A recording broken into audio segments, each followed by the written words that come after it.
At eto nga pala lang mga lalabs yung part 2 ng hiking namin sa Big Buddha. So ito yon, 'di ba, yung una naming upload. So ito yung tinakabilang side naman ito. Ito binabaybay namin mga lalabs yung dinadaanan ng cable car. So ayan, nakikita nyo naman, napakaganda ng tanawin mga lalabs. Yung may tulay, yun yung Pamakaw pala, nakikita pala dito mga lalabs. Ang sariwa ng hangin dito. At dumating na nga kami sa point, nandito na kami sa hagdan. At nakikita nyo ba yung nakikita ko mga lalabs? Ayan, babaybayin namin yun, aakyatin namin, napakatarik na hagdan na yan.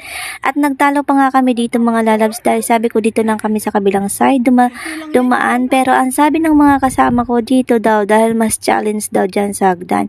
So eto nga pala yung view nung kapag nasa gitna ka na ng hagdan, napakaganda niya. Ayan o, nakikita niyong mga cable car at napakaganda ng tanawin.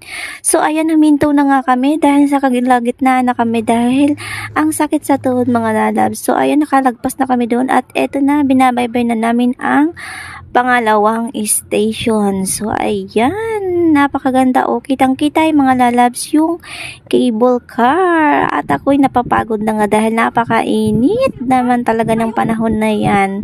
So ayan, si Kai nauna-una na. Grabe ang bilis ni Kai talaga, iba talaga pag maliksi ang katawan. So ayan o, napakaganda.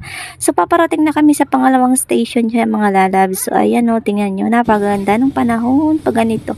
Pero yun nga lang, napakainit nga rin yan.